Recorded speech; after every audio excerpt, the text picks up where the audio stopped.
Hi, everyone. We're just going to give it another minute and we'll get started soon. Thank you.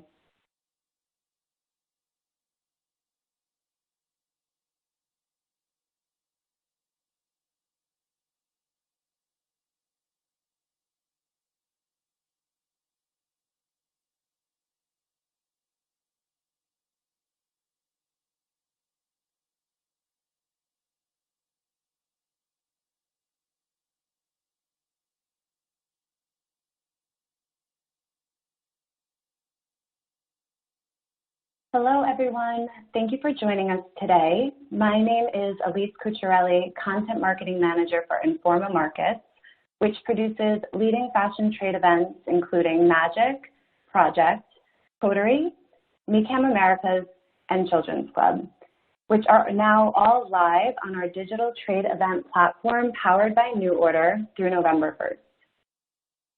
Today's digital discovery session is presented by WGSN Mindset Director, Amira Perkins. Amira will present Spring-Summer 2021 trends for the women's trend, women's contemporary, menswear, footwear, and children's wear markets. Within each market, Amira will explore the drivers, narratives, and product trends that buyers and vendors should look for in the coming seasons. We'll get into that shortly, but first, a few housekeeping items.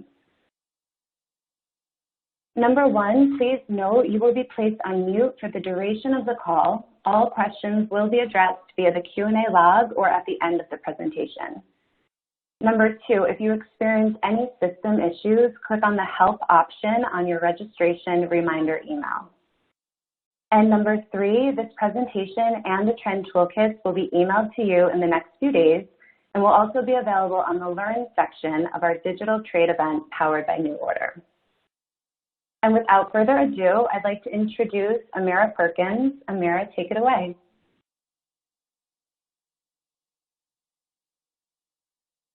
Hi, everyone. I'm Amira Perkins, Director of Mindset at WGSN, and today I'm going to be sharing key Spring-Summer 2021 trends, curated by the WGSN team for Informa Markets trade shows and partners. This season, we've created a trend toolkit, which started with our WGSN forecasted trends, taking a look at catwalks, street style, our global network, and trend intelligence. These trends were then filtered to target the key audience for each trade show. Here you'll see we've curated women's trend for Magic, women's contemporary for Coterie, menswear for Project, children's wear for Children's Club, and we'll end with footwear for MeCam. You may be wondering how we distill the trends for each show within the toolkit. As we go through the presentation, we'll be looking at each trend through two lenses, the trend narrative and the trend big ideas. With trend narratives, we explore the contextual macro drivers and consumer behaviors that inform each toolkit. This is key for understanding where the trend derived from, how it's influencing consumers, and most importantly, why it matters to consumers and brands alike. For the big ideas, we'll be looking at seasonal product trends, specifically for that market category with an emphasis on style, execution, and key design elements. Through these two lenses, the toolkits are meant to give a picture of what this trend will both mean to your consumer and manifest into actual product. So let's dive right in. For Magic, we've identified future nostalgia as the macro driver for women's trends. Previously, we here at WGSN spoke a lot about the phygital world, a blend between our physical and digital realities. Now more than ever, an emphasis on digital has become more expected and more extreme. Consumers are spending more time in the digital realm, shifting the focus to the third space, work, home, and now online. With this new reality, design will shift into what we're calling future nostalgia. It's a synergy between future and retro aesthetics to express ourselves creatively in the digital world. Think retro ideas of futurism paired with Y2K styling. This push-pull effect of living in a future not yet built, mixed with the digital renaissance of the early aughts, inspires a digital nostalgic design. The future may be in a post-COVID world. We have new work from home schedules. Our digital and social media use has skyrocketed during quarantine, and we're spending more time online than ever before. In fact, 30% of social media users are using social media 1 to 2 more times per day. Throughout this strange time, we've learned how to transition almost every interaction, experience, and community into digital spaces, meaning we can now work, shop, date, entertain, educate, exercise, and whatever we please through a screen. For the women's trend consumer, they have now been able to explore their identities in a virtual world. Bright colorways, eye-catching accessories, and digital-friendly materials will inform our digital identities. As this trend suggests, it's interesting that these design features exist both in retro and futuristic aesthetics. So, for the women's trend consumer, future nostalgia represents the creative merge of future and retro because there's only one place where style can be that fluid, online. Stated here by Cassandra Napoli, a WGSN digital editor, social media aesthetics are critical markers of identity in a visual obsessed culture. An individual's social feed now reflects who they are as a person, their beliefs, likes and dislikes, and even their social status. As we consider new expectations around high performance, digital materials will embrace a duality of technicality that transforms on digital screens. Consider sleek, reflective finishes for futuristic appeal, and for inspiration, look to holographic textiles from Duran Link or Reflective Studios. With consumers spending more time at home and indoors, nostalgic 80s home workout videos will inspire new fitness exercises and style inspiration. All Day Active looks to dancer-sized styles like sculpted bodysuits and cycling shorts, key for workout pieces that transition from workout to everyday essentials. A key element of near nostalgia inspired by the early aughts and futures not yet revealed, Hyper Brights features saturated colorways like bright aquas, oranges, and yellows that will take on visceral effects through our screens. Color blocking and vivid pairings bring a level of newness to this style. Retro play is inspired by arcade games and retro sports of yesteryear. This will influence pieces to look like the new and old online avatar. Boiler suits, second skin tops, and other biker-inspired miniskirts will bring this look to life. Retro prints have been growing in interest over the past few seasons. Revived retro prints places a focus on psychedelic 60s prints being updated through gradual digital gradients, and they provide a retro-futuristic aesthetic on jersey items, including leggings and mini dresses. Go for bold forms like boxy shoulders and cape-like structures within structured silhouettes. The juxtaposition and play with negative space through peekaboos and strap work create unique graphic interest. Beaded fringing, fluorescent diamonds, and crystal embellishments create an ostentatious yet feminine aesthetic as jewelification decorates details and trends across accessories. Above the keyboard dressing has moved into above the keyboard accessories. So consider on-screen real estate for accessory choices that again blend retro and futuristic aesthetics. Statement earrings are especially key. Consider modernizing the pearl drop earring with new trinkets, or consider waterfall beading for a more maximalist effect. And now moving into coterie, we've identified Simply Human as the key macro driver for women's contemporary trends. Simply Human speaks to the human need for touch, meaning, and connection. Right now, there is a greater emphasis placed on slower living because those seemingly basic dependencies aren't always promised. Design will be handcrafted, artisanal, repurposed, and restored, representing a simpler, warmer reality. It's easy to see how a population in mandated isolation would be lacking this kind of meaningful connection. Without regular forms of physical contact, humans develop a condition psychiatrists identify as touch starvation, where the continued absence of touch can increasingly It's easy to see how a population in mandated isolation would be lacking this kind of meaningful connection. Without regular forms of physical contact, humans develop a condition psychiatrists identify as touch starvation, where the continued absence of touch can increase stress, depression, anxiety, and in turn, a host of medical diseases. Digital apathy, overconsumption, and generational burnout have become commonplace, but Simply Human aims to soothe these needs.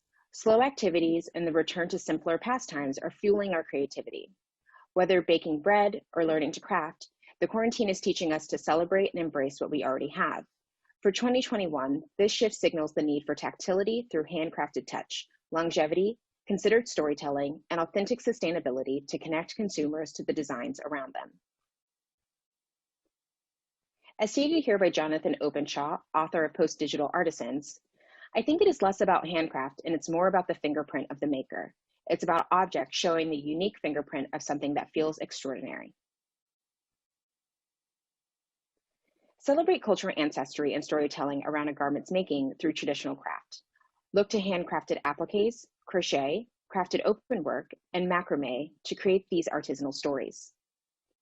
Pursue a new minimalism that is more purposeful, that treasures the quality of pieces' history, detail, and craft. Explore conscious minimalism through curated capsules that focus on quality materials, perfect fits, and timeless sensibility. Embrace individuality and encourage personalization through make and mend pieces that use patched and pieced applications to rework items. This technique gives pieces that bespoke feel, but will also be appealing to sustainable practices such as upcycling and repurposing dead stock fabrics. Here, create seasonal layering stories with a softer and more feminine feel by looking to lingerie styles and materials. Feminine layers use crinkled pleats, soft ruching, and reverse seams for definition, as well as lace insets and fabric-covered buttons for liner details. Headscarves and jewelry pieces are a simple way to repurpose vintage or dead stock accessories and again embrace measures of quality and longevity within those pieces. Also reconnect with nature via vegetable-based dyes to produce earthy colorways like tawny brown, nettle green, and nature-inspired textures. Natural dyes and materials create bespoke feels through slight dyeing imperfection with creasing, overprinting, and inky blurs. We're seeing modular details really move from outerwear into other categories, specifically within tops and tailoring. These detachable elements help point to a garment's craft while also making items adaptable dependent on weather. And finally, versatile fashion items that can easily switch between categories can elevate the value of pieces, especially when using quality materials and details. Hybrid pieces such as the Caftan Trapeze Hybrid and Comfort Blazer seamlessly merge active fashion and professional functions. And now moving into menswear, we've identified Tech Survivalist as the macro driver for the project toolkit.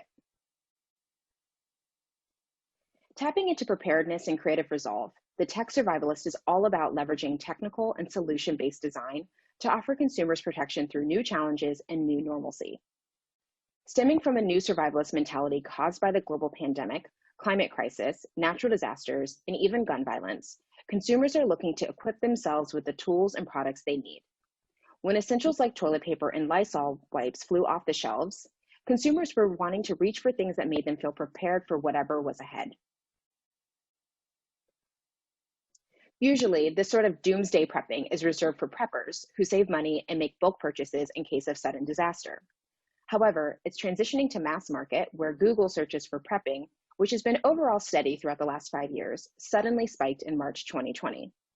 For menswear specifically, this means that technical design is no longer just about having the latest and greatest innovation. Real utility is placed in its practicality and its ability to blend into everyday aesthetics. So, as consumers begin to transition back to daily routines, Tech Survivalists look to equip them with truly innovative design and tools to give them that sense of protection they need. And here, sociologist Frank Furedi states, society encourages a risk-averse survivalist mode, where safety is regarded as its fundamental value. 90s minimalism as an aesthetic features clean and timeless items to highlight their functionality and durability. During the pandemic, lo-fi utility dressing became even more mainstream. Look to workwear and outdoor themes for their easy shapes, both statement and practical pockets, and dependability. Versatility transforms into multi-purpose outerwear, blending streetwear, techwear, and cycling pieces into outerwear that is weather-resistant, modular, and easily packable, such as the multi-purpose parka and packable windbreaker. All about quick dry and moisture-wicking materials, anti-odor infuses fibers with natural antibacterial properties such as copper or silver, really allowing for transition from activewear to commute to the office. Garments won't need constant rewashing, meaning that this is a sustainable option for reducing water consumption and waste. For those returning and commuting to the office, the new office commute will require clothes that are both functional and professional, especially for those who are looking to avoid crowds by cycling to work. Technical office items such as the Tech Blazer, which must be quick dry and easy care, are also prominently featuring weather-resistant elements with hidden or waterproof zippers. Upgrading the stretch chino to pants that are weather ready, Synthetic commuter trousers with elastic waistbands, easy-to-reach pockets, and slimmer leg cuts will become a wardrobe staple. Key items such as stretch track pants and dark denim hide any grime from the city commute. Include versatile layer pieces like masks or into hoods or coated face coverings to protect from germs and pollution. These protective layers will use comfortable, water-repellent coatings for relief from extreme weather conditions. And finally, the modular backpack elevates the practicality of traditional backpack designs with modular structures and weather-resistant materials. Backpacks that pair or attach to outer robe also increase their usability. Moving into children's, we've identified Tiny Adventures as the macro driver for Children's Club. Tiny Adventures is all about looking to the natural world as a means for creative escapism and, in return, adopting more natural and sustainable design practices. True adventure may seem like quite the foreign concept right now, as the travel industry, vacation planning, and spending time outside the home doesn't quite look the same. However, as consumers embrace this shift, families are turning to alternate kinds of adventures to still give their kids a sense of escape and excitement, even if it's just in their backyard. Outdoor experiences are on the rise for children, a marked shift away from a life spent on screen. Parents are prioritizing children playing, running around outside, and learning from the outdoors through gardening, foraging, and even camping. In a survey conducted by skincare brand Sudocreme, 59% of 4 to 8-year-olds said they had never climbed a tree, and 89% couldn't recognize a butterfly. This new embrace of the outdoors, or rewilding, could mean a variety of new outdoor experiences, from camping in the backyard to day hikes, even RV trips. This is why Tiny Adventures look so much to the natural world, as motifs, plants, and even materials found in nature will evoke that sense of exploration and creativity that humans get from being outdoors. And here, Erin Reckner, our WGSN Kidswear editor, states, after a long period of lockdown, getting immersed in nature will become a priority, with a focus on rewilding kids with the great outdoors. And here, Erin Reckner, our WGSN Kidswear editor, states, after a long period of lockdown, getting immersed in nature will become a priority, with a focus on rewilding kids with the great outdoors.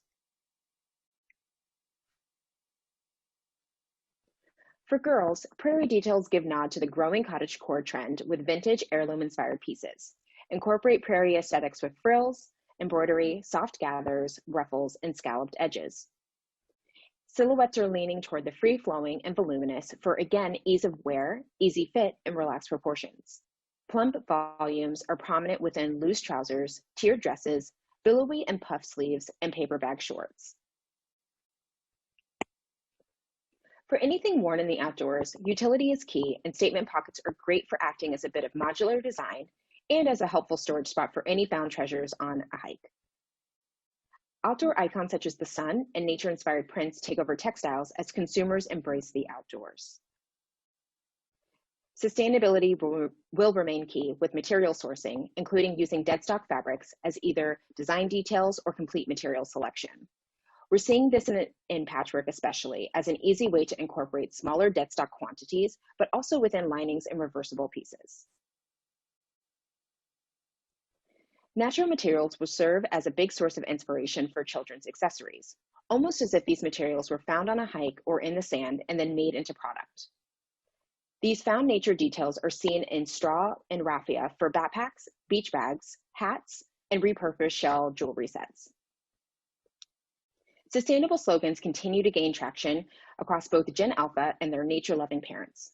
Kind, earth-loving slogans that embrace the sea, land, and air provide tangible social commentary and endless graphic inspiration. And finally, mini bags, once a staple for adults, will be coming in a variety of forms, from waist packs to crossbodies to even belt bags. The key element in common is their tiny size for just a few items. And lastly, for MeChem, Flexible Futures has been identified as the macro driver for footwear trends. As we embark into more unexpected times, Flexible Futures is designed to give us a little bit of relief, support, and adaptability for any and every occasion. With an emphasis on adaptability, footwear is a tricky category to forecast right now. With consumers spending more time indoors, there seems to be less need for footwear. However, the shift was happening before COVID. WGSN has been tracking the rise of the home hub as more time was spent at home for remote working, entertainment, and self-care. Millennials garnered a lot of attention when it was discovered that as an entire generation, they spent 70% more time at home than any other generation. This shift to focusing on the home accelerated the sweatsuit look and more comfortable basics. The manifestation of 2-mile wear, a comfortable style you can wear at home and then in 2-mile radius for errands, evolves for the COVID era where it is no longer just about comfort, but also support and value. Consumers are looking for features like waterproofing, durability, trans-seasonality, and transitional aesthetics between activewear, workwear, and fashion styles. Flexible Futures truly blends these themes of comfort and adaptability to offer support in an ever-evolving future. As footwear designer Sarah Flint stated, women today don't accept any compromises when it comes to what they buy. They want shoes that are gorgeous, but that cradle their foot comfortably. They want to have it all. And this sentiment is mirrored across all genders as consumers look for a variety of uses in their footwear. Sophisticated slippers elevate the traditional stay-at-home slippers through updated materials like softer leather, suede, shearling, and silk, and minimalist mule silhouettes. Occasion wear details are key here, like silky tassels, raffia, and pom-poms. Ideal for transitioning between casual and occasion wear, square-toe sandals feature cushioned insoles and encourage longevity. Hybrid slide sandals are going to see both active and fashion influence with cross-purpose appeal. On the sporty side, use invigorating colorways, adjustable straps, and padded volume for two-strap sport sandals. On the fashion side, use embellishments like interchangeable shoe jewelry and deadstock fabric details to elevate feminine aesthetics. For women's wear, summer clogs point to a stay-at-home comfort style that can easily transition to leaving the home. And in times of uncertainty, consumers are going to find comfort in those iconic heritage styles like loafers, boat shoes, and brogues. Here we're looking to slightly update these styles to be a bit more trend-led with hardware updates and crafted designs of high-quality materials. With consumers spending more time exercising and enjoying the outdoors, hiking shoes that double for everyday wear, such as the hybrid hiker, will be essential, especially for kids. As consumers move beyond the traditional canvas sneaker, slip-on sneakers will take on this sporty yet easy style. Perfect for the entire family, the sneaker sole and elevated upper create the perfect everyday mule. Another nostalgic reference, consumers will also find comfort in the 80s and 90s with iconic styles seeped in nostalgic minimalism, such as the toe post sandal and 80s court sneaker. And finally, chunky soles will remain key for consumers through increased traction and utility with rugged detail. Key pieces include chunky tread sneakers and your hybrid hiking boots. And that concludes today's presentation. Thank you for listening, and now we welcome you to stay.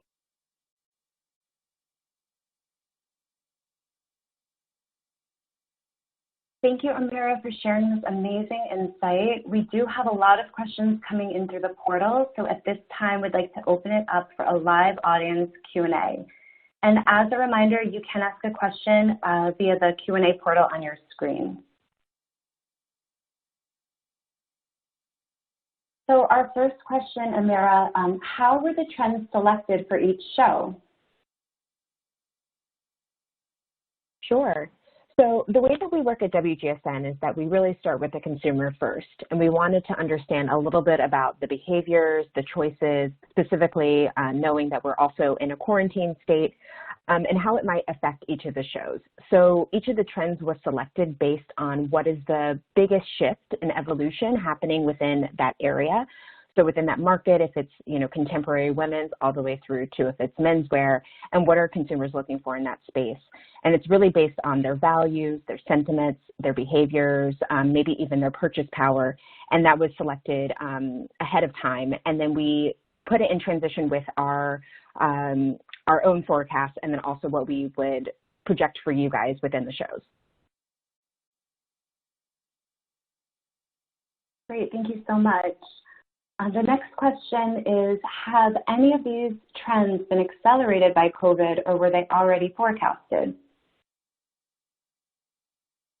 Yeah, so similar to what I had just mentioned around COVID. So the biggest thing here is the acceleration of the comfort styles that you're seeing, especially when it comes to footwear.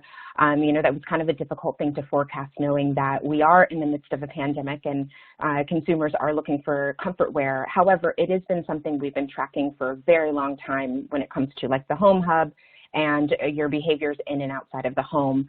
And then we were also looking at the digital transformation. So we know that e-commerce is going to be a really huge element of the way consumers are going to be purchasing online and how they're interacting with brands. So when we thought about that, we were looking at what kind of materials, what kind of surfaces and prints, and even the color selection that might be most relevant for those areas. Great, thank you. This question coming in for the magic trend, future nostalgia. So the question is, we've seen nostalgia bubble up before, but how does future nostalgia differ? Yeah, so this one's really interesting. We have seen nostalgia in the sense of the 80s, the 90s, even those 70s resurgence when we've seen with denim trends. But in particular, when it comes to digital nostalgia and future nostalgia, it is coming from younger generations, which is quite interesting if we think about the fact that the majority of them have not necessarily grown up in the early 2000s, where a lot of these trends are coming from and coming back in such a huge way, but they're completely recreating what that look is. And then you also pair that with the fact that we, really thought 2020 was going to be us in a Jetsons world where we were, in the skies and everything was completely automated. So if you think about what that means, you are kind of balancing the unknown with the past. And that's really interesting when you think about the types of colors, the types of materials. And this one's a little bit different because it is inspired by this sort of virtual world and that third space that we're all sort of living in, especially now.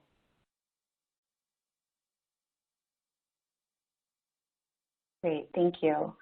The next question, why are designers embracing craft and how will it impact consumers? This is probably one of my favorites. It really comes from the sense that we're starting to slow down in our lifestyles. And as consumers start to understand the importance of craft and well-designed items and goods, there's going to be a greater emphasis on the artistry behind it. So it really opens it up to a lot of different kinds of designers from all around the world, the things that we're inspired by, ancient techniques being, coming back in such a huge way. But also just the slower embrace of something from the past. It really is important to understand where something comes from, how it evolves over time, how you are inspired by something, even in your global travels, pre-pandemic or even after, what that might look like. But the most important element here is the fact that it is slower, it is a little bit more in pure craft, and we're going to start to see a lot more consumers embrace this, especially as we think about how this might tie back into sustainability.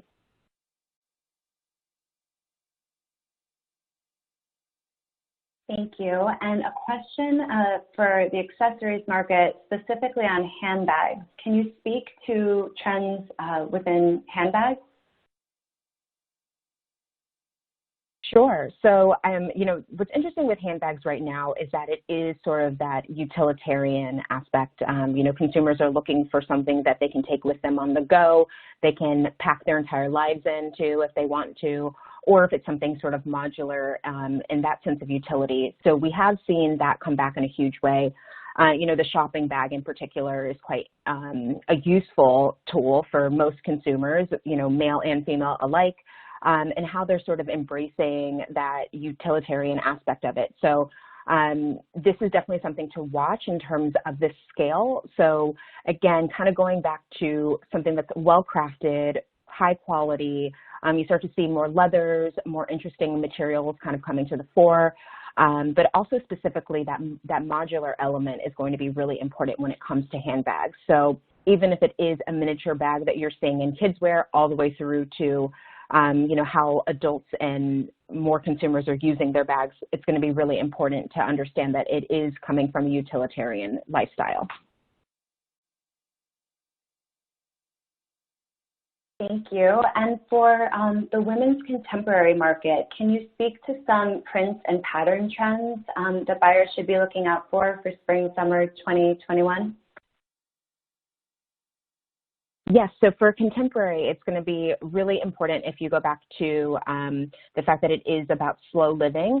So you're going to start to see things that are a little bit more retro in styling, more of those escapist prints. This is definitely something to watch for in terms of the kind of scenics that might be out there with prints. Also just making sure that you're looking after kind of old world charm. So there's a lot of those ancient techniques coming back again. So the wood blocking, making sure that you're looking at sort of paisleys, all of those things that we've seen before for a long time. It's not necessarily a revolution, it is that evolution of the trends that we've seen before, but that sort of worn in, sun-bleached effects that you're starting to notice will be really important. And florals are not going anywhere, so really paying attention to this sort of oversized, almost blotched looking blooms is going to be really important in that space.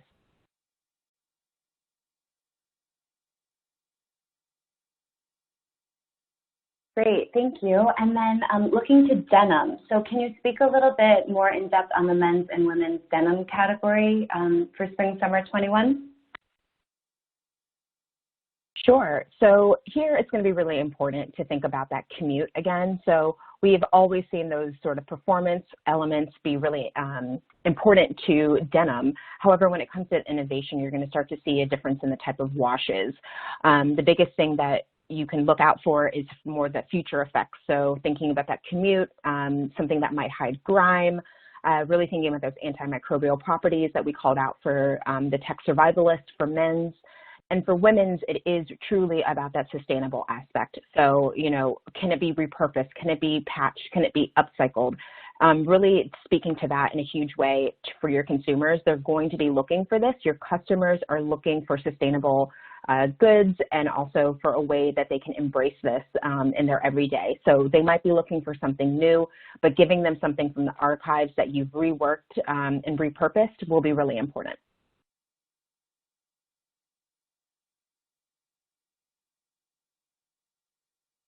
Thank you. A question around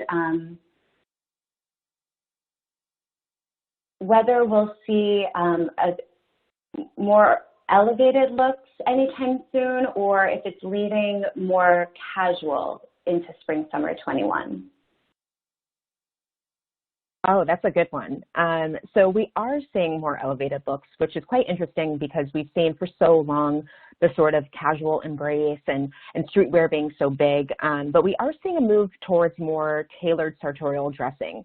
So this will be something to be on the lookout for. A lot of this does go back into that sort of authentic, well-crafted, high quality, again, that consumers are looking for. We are starting to embrace this slower but better, less but better mentality. So it will be important that you are producing high quality goods.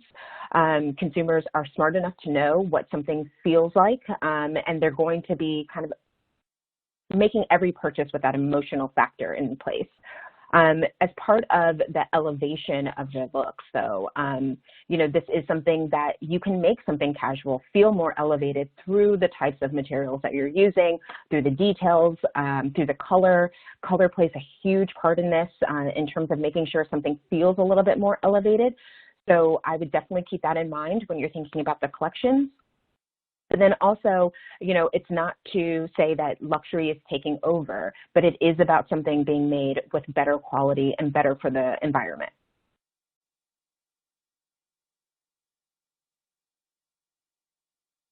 Thank you. And then just thinking more about the casual wear, a question coming in around women's leggings versus joggers, sweatpants. Do you see trends moving towards one or another? I'm sorry, it cut out just a little bit on the end for me. Do you mind repeating that question? Sure. So around women's leggings versus jogger pants, sweatpants, do you see the trend moving in one way or another? Yeah, so, comfort wear is here to stay. I think we've all seen the evolution of this in the midst of the pandemic. it's definitely something that is not going away. This will be embraced by a lot of different brands. We've seen the luxury sector take it over. We've seen more casual brands. It is part of the sportswear world, so definitely one to watch. However, it will be elevated and made for multi-use environments is something that I would definitely keep in mind. If you think about this sort of flexible workspaces that we all have, whether you're working from your couch or you're working you know, in an actual office, that comfort element will be really important. So having sort of elasticized waistbands and drawstring closures, but maybe even incorporating zippers where you can, or again, the colors that are a little bit more elevated so that consumers can wear it with a mix and match, because that is something we're noticing is that they might you know, be wearing casual, more sweatpants or leggings, but they're maybe pairing it back to a button down. So just keep that in mind when you're thinking about styling and also the importance of what those comfort goods look like. We have a few questions coming in around footwear. So specifically for women's footwear in spring 21, what are the pop colors that you're seeing that will be important within women's footwear?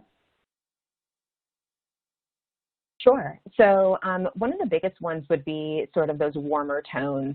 We've been seeing that mango sorbet color come in such a huge way on the runways, all the way through to what brands are doing. You know, being able to sort of take that down a level for footwear will be really important. You know, it's not about having that sort of neon zinginess of the orange, but it is about having something that is reminiscent of those warm sunset hues. So keep that in mind. We're also seeing a huge play in the sort of turquoise, equatorial kind of hues as well, but also the power of brown. We've seen this for a while on runways all the way through to, you know, how consumers are actually using it. So having those pops going back into what it feels like to be well crafted. We will see how you sort of mix in those browns and oranges and blues and teals together. So hopefully that sort of answers your question. If you're looking for some of those colors, they are recommended within the toolkit, and you guys can also reference anything from our WGSN website as well. Thank you. Another question regarding footwear and accessories. Are you seeing a consumer shift towards vegan-friendly materials within the footwear and accessories market? Yeah, for sure. I think a lot of brands are actually doing this where they're moving into vegan because it does kind of speak to sustainable efforts. So the one thing to keep in mind when it comes to vegan is, although it is something that's top of mind for consumers, we do know that it's not necessarily the most sustainable when you're thinking about materials and the breakdown. However, it is a great way to connect with consumers and their values. So beyond just the fact that it is something that is perceived as being sustainable, it really speaks to the consumer who is looking to be eco-friendly. And for that, it is something that you can tie back into in terms of, like, we've even seen the connection in plant-based diets. So, you know, being able to have something like that that is typically a little bit less expensive within your collections is a really great entry point for new consumers and attracting them into your brand for the first time.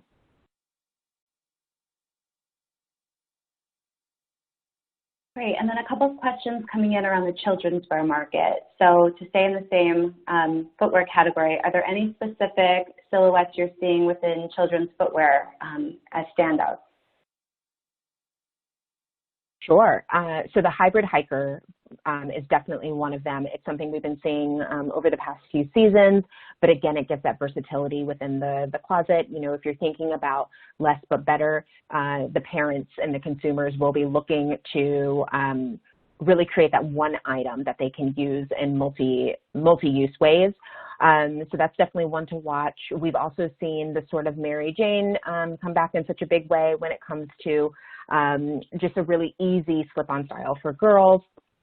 But I would say that those are some of the bigger ones. And then obviously sneakers, they're really important for kids to be able to run around, and being able to have them mimic what's happening in the older markets is going to be really important. That is one big shift that I would call out, is that children's wear is evolving. It's no longer the overly cutesy. It's truly a representation of either the mini version of what we're seeing in the adult markets, or it's something a little bit more elevated. So keep that in mind for how younger kids today are starting to pick out what they're wearing.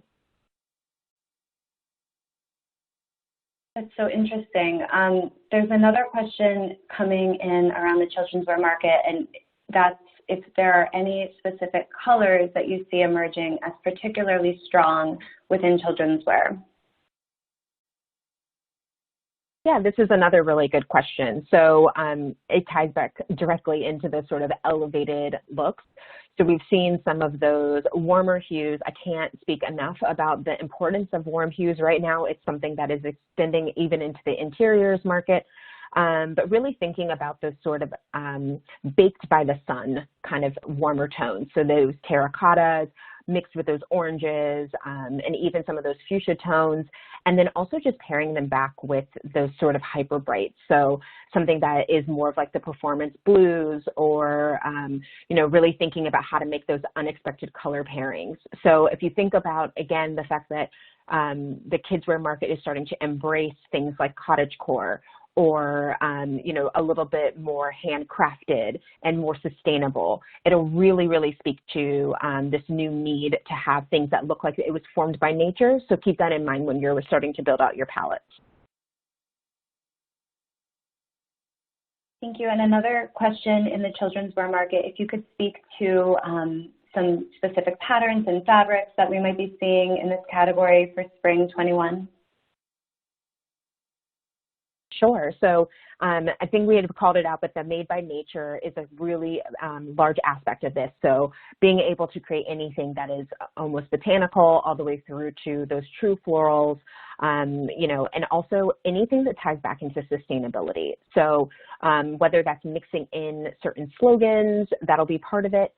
We've also seen an increase in more inclusive prints in this space. So, you know, something simple like the smiley face or emoji-inspired, really simple characterizations of the human face and different hand movements is going to be really important, as well as starting to play into some of those tie-dye effects. So, not necessarily new, but it is evolving into being a little bit softer, a little bit more of the natural dyed directly from nature being really important.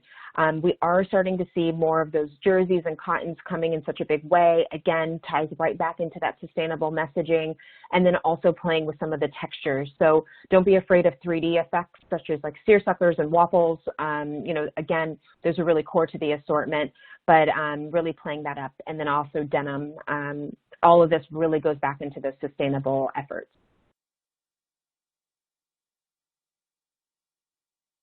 Thank you. We have a couple of questions about the menswear market, specifically what color trends you'll be seeing in menswear for spring, summer 21.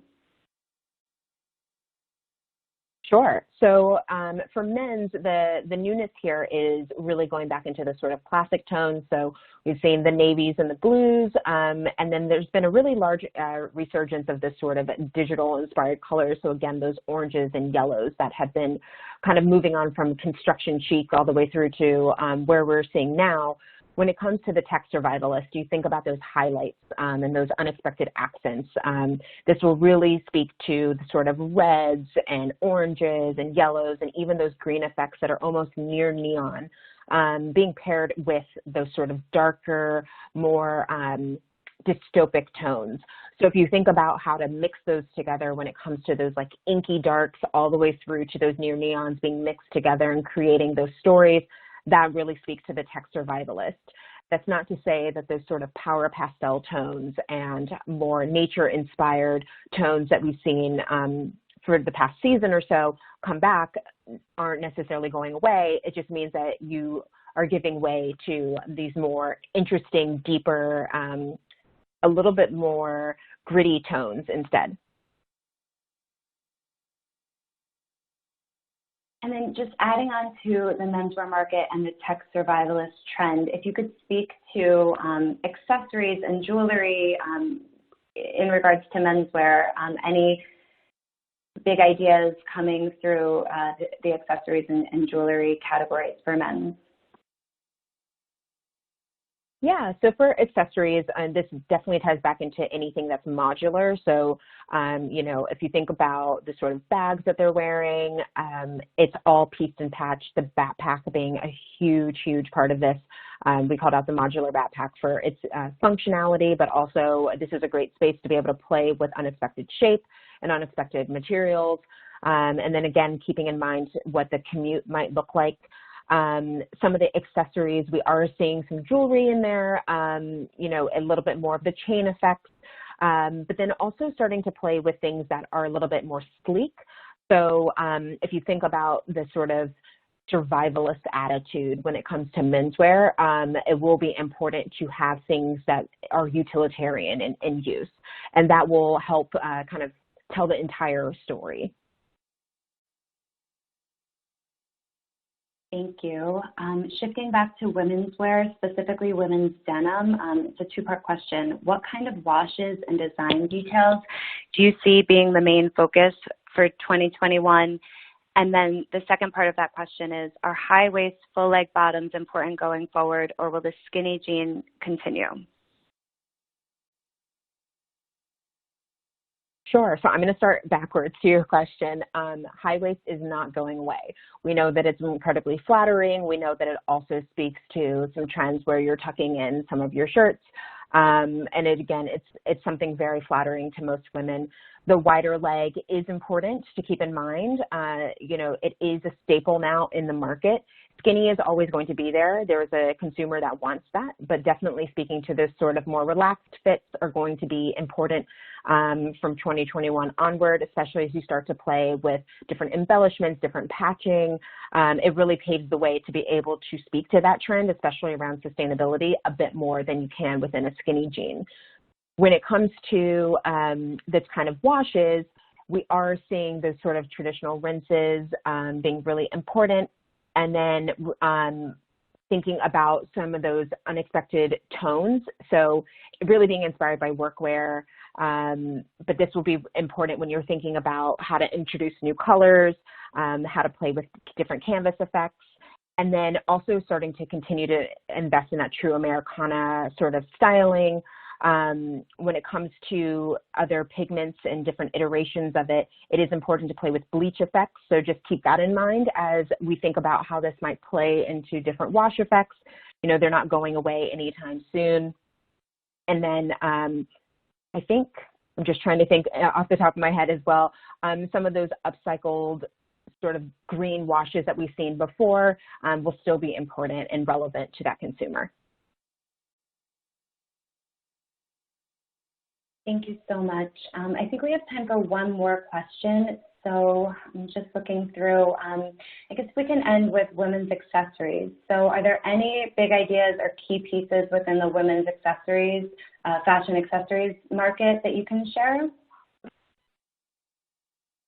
Sure. So a few. The first one is that jewelification effect. So we called it out for future nostalgia. You know, and for that, it's really about embracing that really over-the-top diamante, waterfall effect, heavily beaded, sort of sparkly iteration of jewel effects. And that really ties back into that Y2K early nostalgia that I had spoken to a little bit earlier. So definitely keep that in mind when you think about how to elevate your basics, and also thinking about sort of your evening collections and sort of date night looks. And then when it comes to the rest of the sort of accessories and jewelry in this space, it's definitely important to think about craft.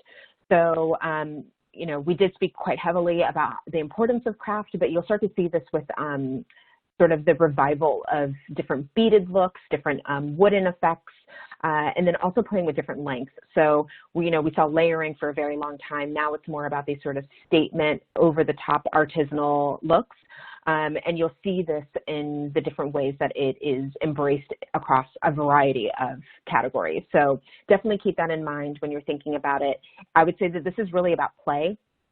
we didn't really touch on it too much, but across all the markets, there is the power behind play and giving a little bit more fun to all of the looks. Not everything has to be so serious, even though we're talking about things like sustainability or craftsmanship, but it is about embracing something a little bit unexpected, and that's what your consumer is really going to be looking for.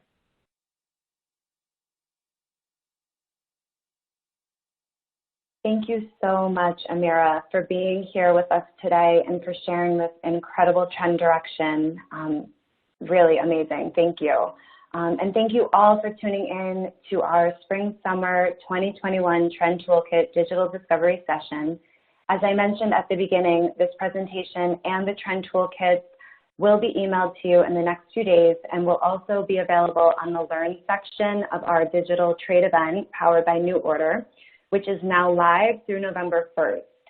Registered buyers can also shop these trends through shoppable editorials in each digital marketplace in the Discovery section of the digital trade event. And to register, please go to reg.fashionresource.com/digital event/. Thank you all so much. Have a great rest of your day.